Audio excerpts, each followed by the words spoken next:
Huh? Oh, sorry. I was thinking about Terrace. I still can't believe it's gone. I mean, I grew up there and now it's just gone.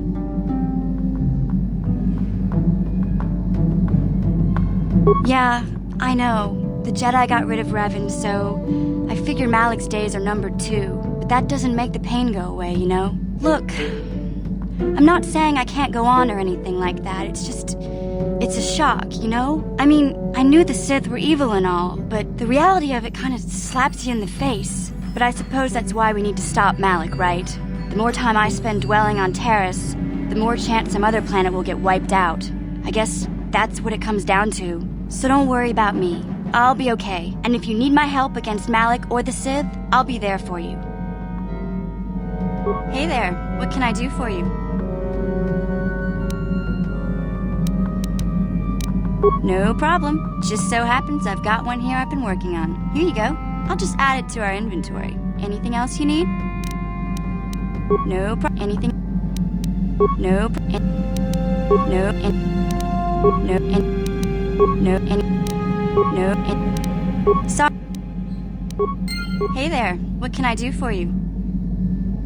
I'm sorry for the way I acted before. It's just that when it comes to Lena, I tend to get a little worked up.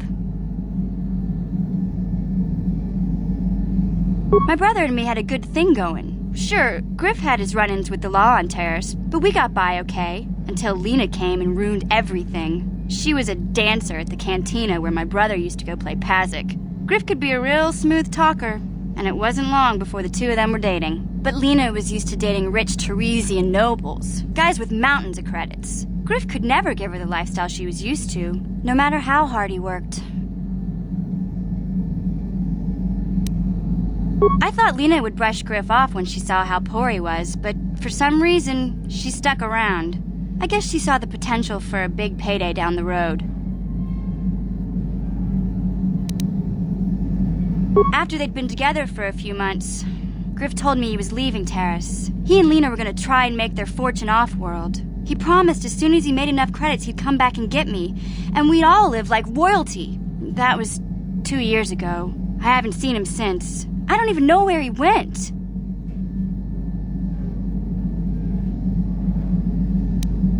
Oh, I know what happened. As soon as she got him off Terrace, Lena sunk her claws into Griff but good. She twisted him around her little finger and made him forget all about me. I know I'll probably never see Griff again.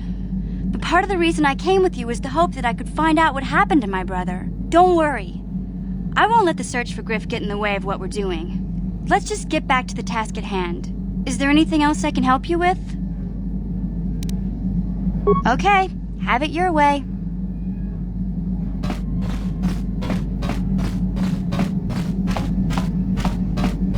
Yeah, what do you want?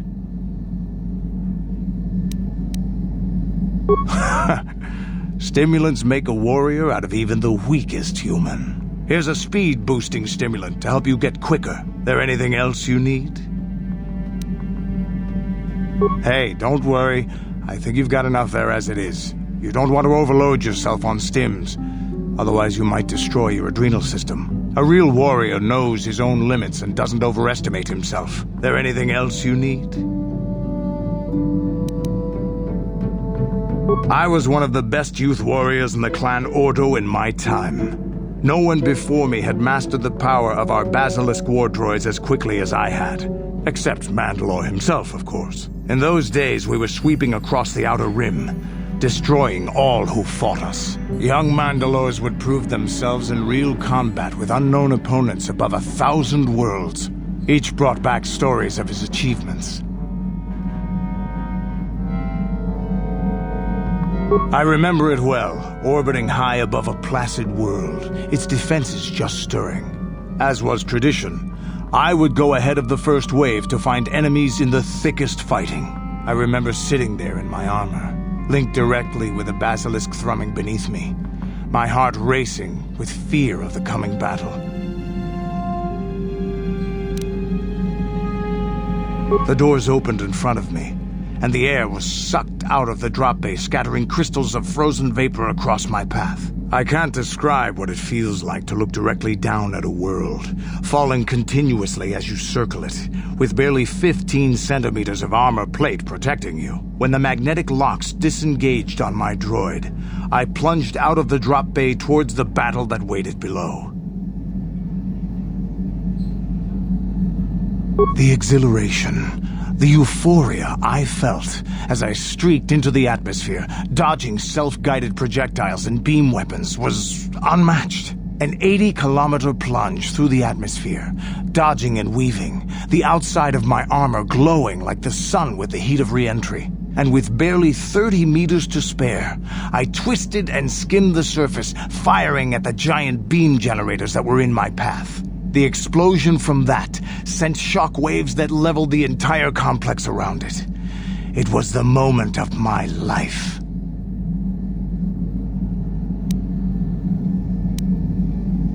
I'll never forget those times. But things are different now. We can't go on fighting the way we did. There are too few of us left now. But I really don't want to talk about this anymore.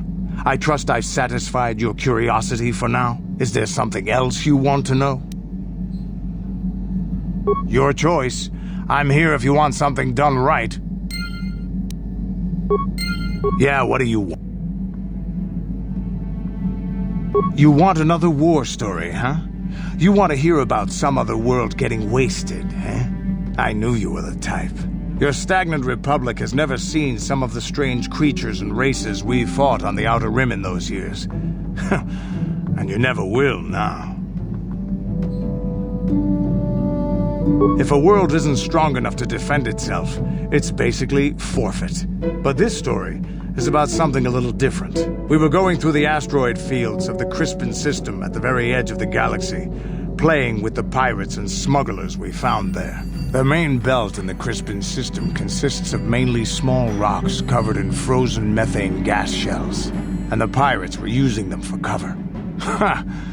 I remember using a thermal generator to cause the outer layer of one of the asteroids to vaporize in a picosecond. It blew out and shredded the 3 smugglers using it for cover. But that was a mistake. The asteroid I had targeted was smaller than most, maybe a dozen meters on a side. On the outside, it looked the same as any other, just a ball covered in frozen gas. But something must have been inside it, something inactive in the cold. The heat of my blast might have triggered something or woken something up. After I'd hit it, spots of light and heat appeared all over the thin shell, still covering it, evaporating the gases. What lay underneath looked like some sort of rocky growth. A deformed rock, pitted by scores of micrometeorite scars. I think something even older might have been inside that. Maybe, but maybe not. It started rotating faster and faster as we watched it. After a second, it started spraying fire, thermal projectiles that melted our armor like wax. We were caught completely by surprise. Before we could counterattack, it fled at an incredible speed. We couldn't catch it, but we could follow its hyperspace wake. We followed its trail as far as we could, heading away from the galactic core. When it finally led beyond the edge of our galaxy, we abandoned our efforts. Anything that wants to commit suicide in that great void is not worth our trouble trying to catch. That's the only story I have for now. I'll tell you some more stuff later if we get the chance. Is there something else you want to know? Your choice. Yeah, what do you want? I don't have as many strange stories like the last one I told you, but I do have a couple about me and the stuff I've done. In one battle above the world of Althir, my unit managed to defeat a force of Althiri 10 times our own size. That battle gained me command of an entire subsect of my clan. For 5 days, they had managed to hold off our forces, keeping us to the outer rings of their world, preventing us from attacking it directly. My task was to assault one of their flanks with a false attack. The Althiri would be drawn out by the units I had sent in. Once they had surrounded those units, the bulk of my forces would attack from the rear and defeat them in detail. Things didn't go as I had planned. I saw an opening, a mistake they had made in the disposition of their forces, and took it. While fending off our main force, they had let their fleet split in two. The center of their entire fleet was left exposed. I turned my forces and assaulted the center of their fleet, decimating them.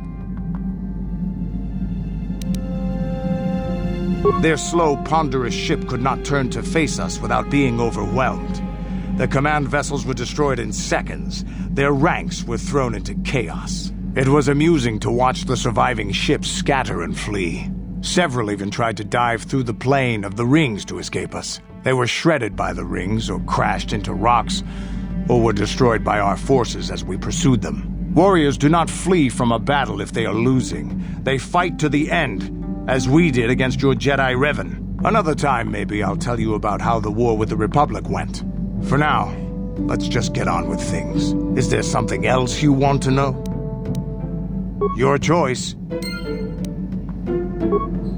Yeah, what do you want? I think I'll tell you a bit about the recent war we had with the Republic. That might be more familiar to you. The one where Jedi Revan beat my people. We started by conquering worlds outside the Republic. We did it quietly so the Republic wouldn't really know what was going on until it was too late. When we finally did hit the Republic worlds, they had no idea we were coming. We came in through 3 invasion corridors in adjacent sectors. Anyone who put up a fight, or wouldn't fight, was crushed. We razed whole worlds trying to provoke the Republic into fighting us. I don't particularly enjoy wiping out worlds for its own sake, but the cowardly tactics the Republic defenders used left us little choice. Hiding in the homes of civilians, using families as shields, thinking we would not use appropriate force on their bases inside major cities. They underestimated our resolve, and what measures are acceptable in war. Those who cannot defend themselves should not be around those who can in battle. If annihilating a city is the kind of power it takes to overwhelm a Republic shield device, then that's what we did. Necessary force to destroy all opposition.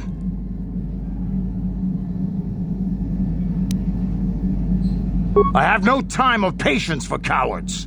They deserve to be hunted down and exterminated like vermin. There was no honor in wiping them out like rats. But some of your forces did redeem the Republic in our eyes, especially later. Later, when Revan had joined the war. But we'll get back to that. We've wasted too much time already. Is there something else you want to know? Your choice. Yeah, what do you want? Your choice.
I feel I must apologize for the way I acted towards you before in the grove.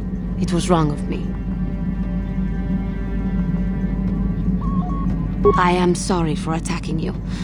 I am sorry for thinking you would only try to kill me. I hope that by helping you in your task, I may redeem myself in your eyes, and in my own.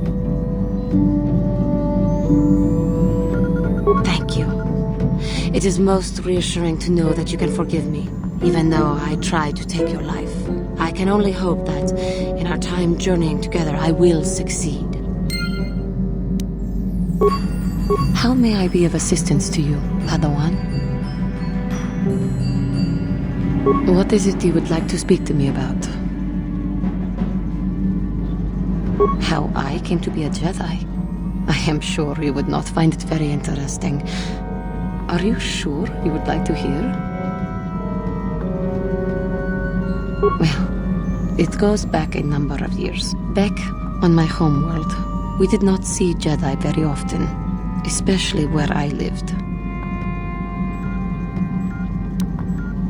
It was not the homeworld of the Cathar that I lived on. My parents had long fled from that place, and perhaps that is a story for another time. Rather, it was a human hive world that I was raised on, the hind end of space, a pit of a world, to be sure, where Jedi rarely tread. But we had heard of them. Well, everyone had, so that is not to be unexpected. Champions of truth, defenders of justice, heroes of the Republic. It was very easy for a child to be enthralled by their image, their mystique. Maybe I was one of those children.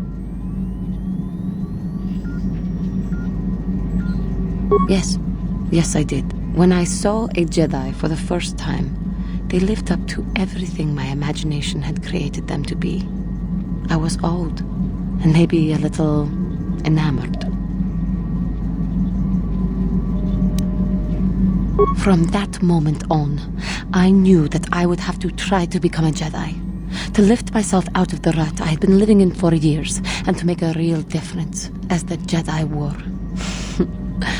The foolish delusions of a child, but this child made it happen. As soon as I was able, I left my world and went in search of them. I found them and was accepted.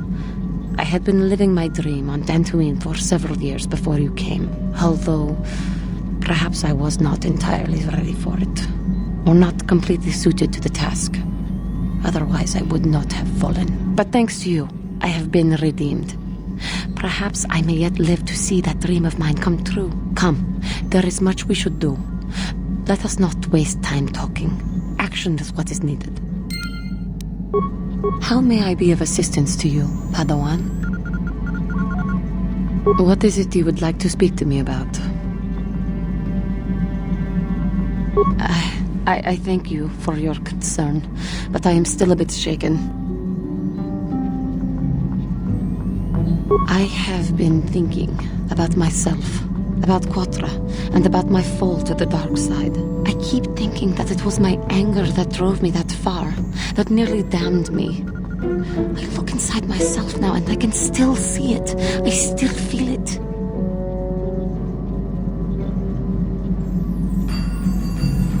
More time would do me good.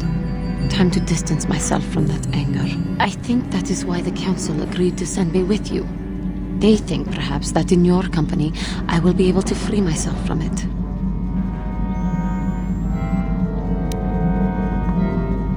I thank you for your concern and your acceptance. I will strive to prove that I am worthy of your company and trust. How may I be of assistance? What is it you would like to speak to me about? Of course. If there is anything else, I am here to help.